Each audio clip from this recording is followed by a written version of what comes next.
swinging 60s were witness to many changes other than those associated with popular culture.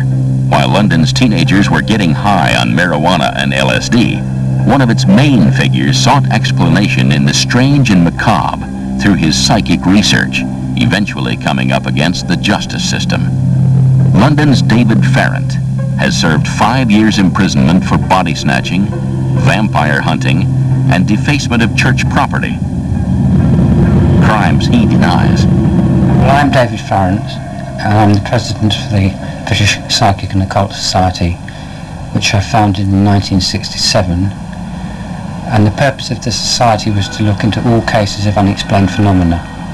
Perhaps I'm best known for my investigation into the so-called Highgate Vampire.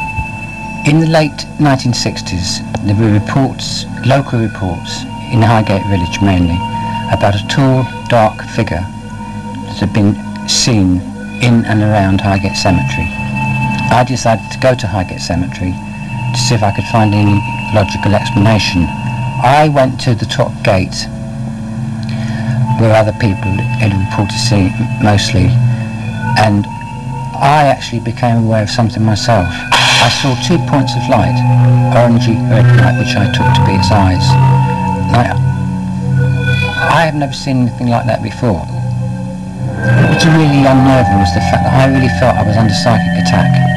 I was being drained of energy, but it was rather like falling into a vivid dream, but getting deeper and deeper into the dream. That you realise you're awake, but you can't control it, you can't wake up. That's what it was like. And I sort of fought against this thing's will, whatever it was, and just as suddenly it was there, it just wasn't there.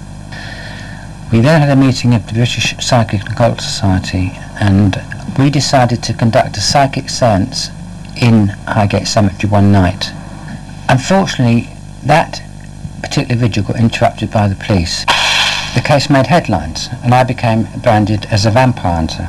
Well, I'm not, in actual fact. In reality, I'm a psychic investigator. One area where Farrant's investigations has led is to the phenomena of leylines. Leylines are said to be ancient channels of power running underneath the ground, often marked on the surface by ancient monuments and churches. One such ley line is said to run through North London, starting at Highgate Cemetery, through the Flask and Gatehouse public houses under Hillcrest, a block of council flats, and culminating in Highgate Woods, site of an old Roman settlement. The Flask have also reported sightings of a tall, dark figure. I mean, the last one I got was in 1987 by somebody who came to see me. He'd actually seen it himself, and he just saw a figure sitting on the bench. He couldn't make out any discernible features, which just faded away, not quickly, quite slowly. Where it crosses the gatehouse, there was an outbreak of this activity, and subsequently the pub couldn't keep many bar staff. Again, there was the same sort of thing, drops in temperature, just as we had at Highgate Cemetery, objects moving, clocks stopping, and glasses falling over, and things like that. But most importantly were the reports of this tall figure. Where the Highgate ley line crosses Hillcrest,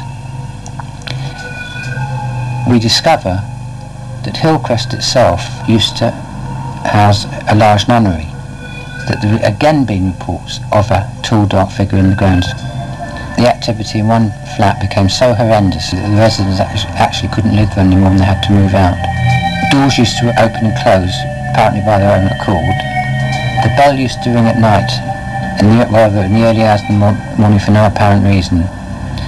And on one occasion, the husband got so fed up that he removed the batteries of the bell. And exactly the same thing happened in the early hours of the following morning. The line then crosses Highgate Wood. But again, here too, there have been reports of a tall, dark figure. I actually spoke to somebody who came to see me, and he was walking his dog in Highgate Woods, and he saw a tall, dark figure which just disappeared amidst the trees. The conclusion is, and I mean, it's hard to reach any other one, that psychic energy can actually materialise and move along Leylines and replayed itself at different locations.